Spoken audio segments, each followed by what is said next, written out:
One of the things that I'm most proud of that we've done at 3DN is integrate the authentication system of Contigo with IMAS. And I know on the surface that sounds really boring, but I wanted to show you the way that we've done it and some of the advantages to the way that we've done it as well.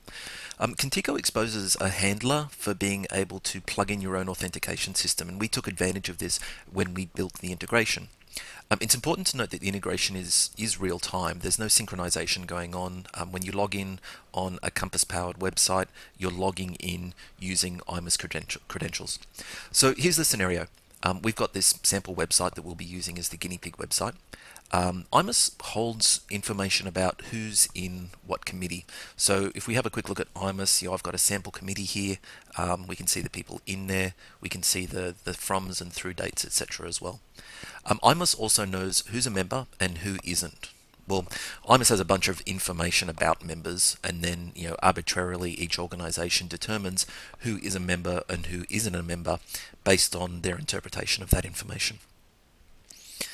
What we want to do is we want to enable logged in users to be able to see who's on what committee, but not the general public. So objective number one is to make it so that I need to be able to log into the website to be able to get access to this committee information. We also want to be able to store the papers for the next committee meeting, but only members of the committee should be able to see those papers. And that's objective number two. So how does it all work? Firstly, I know for a fact that there's a menu item on this menu here, the community menu, and it's called committees. However, because I'm not logged in, I don't get access to see it. So how does the website know that, first of all? It's pretty simple. Contigo gives us some roles that allow us to figure out if a user is logged in or not. So I'm going to jump across into the Contigo, what's called the Contigo CMS desk. This is where you manage all of the pages on your website.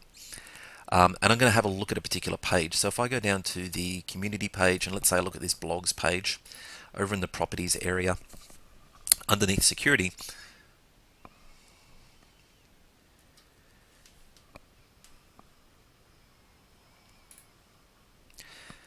the two roles that we get access to are this authenticated users and not authenticated users. So when I look at the blogs page, you can see here how it's saying the document inherits permissions from the parent document. This is basically saying that we want this page to act like this page, and we want this page to act like the root document as well. And so if we make a change up here, it's going to trickle down through the whole system. And that's what the document inheritance is doing here. However, if we look at the committees page, and this is the page that we're dealing with in question, you can see I've changed it and said that this document does not inherit the permissions from the parent document. And we've got this authenticated users, and they're allowed to read the document, and not authenticated users are specifically denied access to this page. So this is how we tell Contigo what to show and what not to show. And here's the cool part though. We've made it so that the integration between Compass and IMAS allows for the roles to be dynamically assigned to users when they log into the website. And we'll see that in action in a minute. Okay, so objective number one has been achieved. Let's go and test this out. So I'm going to go back to my website. I'm going to log in as a demonstration user.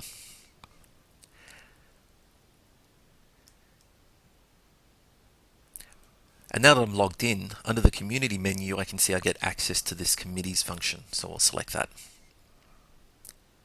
And we've got two different committees that we've exposed. We've got the education committee and the executive committee.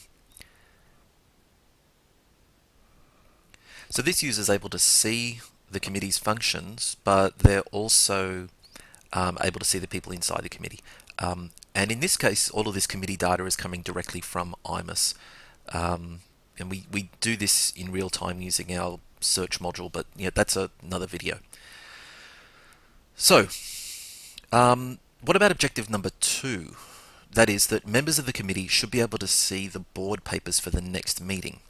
Now what we're going to do here is we're going to log out and we're going to log in as Sharon Reed. And you can see that Sharon here is listed as one of the members of the committee. So we'll be using that as our example. Okay, so let's log out. And the first thing I want you to recognize is the moment that we logged out, you notice it says no access, in that the page that we were looking at can't be accessed anymore, because now that we've logged out, we're effectively a member of the public and we shouldn't have access to this page. So the security has kicked in. So we're going to go through and we're going to log in as Sharon. So Sharon gets access to the committees function, so we can go down in there and we get access to the education function as well. But because Sharon's not only given access to the website, but she's a member of the committee, she also gets access to all of the documents that represent the papers for the next committee meeting. Now, this is using a Contigo control that allows us to organize documents, but again, that's another video. So how was all of this working? Well, Compass is using this dynamic role assignment. What this tool allows us to do is to set up rules based on literally any piece of data in IMIS and use that information to put users in different roles when they log into the website. It also picks up any manually assigned roles that you've assigned in IMIS on the credentials page. So for this to work, we've created a dynamic role that looks to see if the user that's logging in is in a particular committee. And if they are, it adds the user to a role called, in this case, Committee Education. It also looks at the dates of Sharon's committee membership, and it only adds her to that role when her committee membership is current, of course.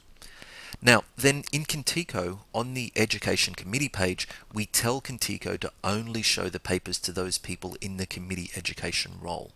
So if we go back to CMS Desk, and we'll drill down to the Education Committee, the design view allows us to see the structure and how the page is organized. And here is the committee members, and here is the document library. And if we open up the properties of this document library, you can see here that this display to roles function is showing committee education. So, at 3DN, when we talk about a member portal versus a website, these are the sort of functions we're talking about, where we're combining content-rich capabilities with IMIS data in a number of different ways. Displaying people in a committee is easy, but making it secure and dynamic and personal and real time is where you start to see the real difference between a member portal and a world-class website tool.